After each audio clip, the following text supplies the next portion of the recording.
gudoomiyaha golaha shacabka mudane maxamed mursal cabdiraxmaan prime ministerka Soomaaliya mudane xasan cali khayre gudoomiyaha gobolka banaadir gudoomiye ku-xigeenada golaha shacabka gudoomiyaha gobolka banaadir ana duqa magaalada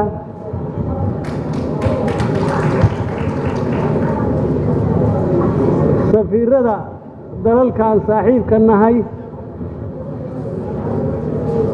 iyo diblomaasiyiinta kale ee halka joogta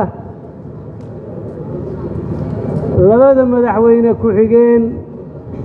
ee labada dowlad goboleed ay nala jooga Hirshabeelle iyo Galmudug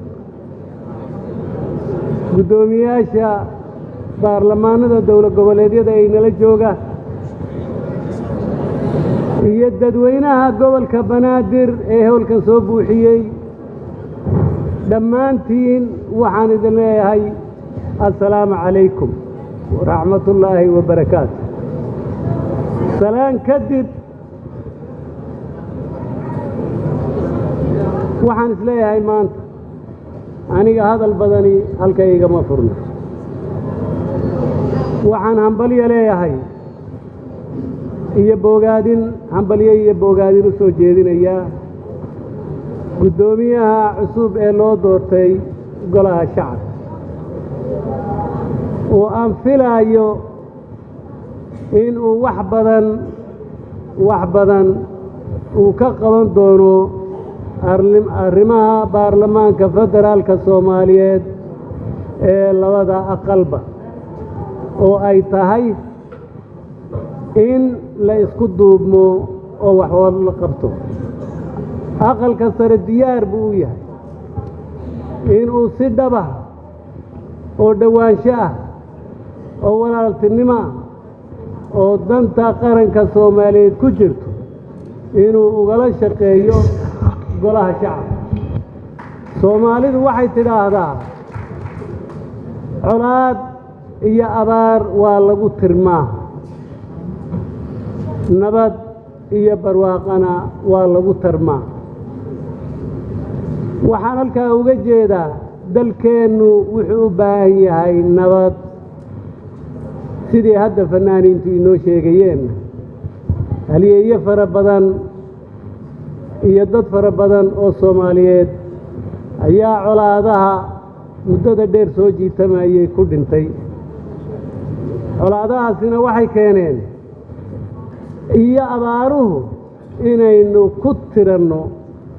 oo dadkeennu ku baaba'o maxaynu u baahannahay waxaynu u baahannahay nabad iyo barwaaqo nabaddaas in la helo waxay u baahan tahay baarlamaanka labada aqal oo isku duuban iyo xukuumadda dalka oo wada shaqeeya si dhab oo wada shaqeeya iyo dadweynaha Soomaaliyeed oo kaalin mugle ka qaata waxaan isleeyahay halkaa waxa ina dhigay waa reer hebel waa qabiil wax isu ma jiro waxa weeye qabiil siyaasadi kama dhaxayso wax siyaasadoo ka dhaxaysa ma jiro siyaasad afkaar baa lagu dhisaa axsaab baa samaysa dawlana markaasay dhismaysaa oo dhaqan galaysa dadka Soomaaliyeed waxaan u soo jeedinayaa inaynu qabiilka ka harno waan ogaanay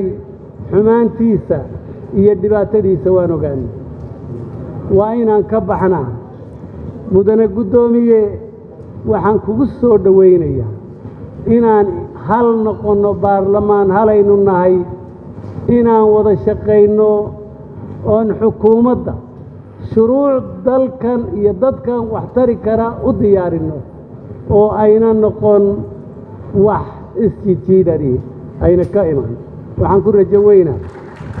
xukuumadda prime ministerka iyo madaxweynuhuna arrimaha inay gacan nagu siin doonaan caalamkana waxaan u soo jeedinayaa waan u baahannahay caalamka kama goonin qayb caalamka ka mid aanu nahay waxaan u baahannahay taageerada nala siinayaa ha noqoto mid aan na kala qaybinaynin ee annagoo mida hana lagu taageero markaasay taageerada caalamku ay noqonaysaa mid waxna tarta laakiin haddii ay noqoto inay gaargaar iyo gooni gooni wax noo siiyaan waxaan dhibaato ahayn oy noo kordhinaysaa ma jirto waxaan leeyahay hadalka waxa weeye muddo dheer baa la fadhiyey waa la daalan yahay marka waxaan ku soo gabagabaynayaa in kasta oo aanan hadda dadka hadda wada halka fadhiya aanan mas-uuliyiin badan oo joogta xusin waxaan leeyahay raalli baa layga ahaanayaa wixii aan ka tegey waa mahadsantihiin in shirkan laigu soo dhoweeyo aad iyo aad baad mahadsantihiin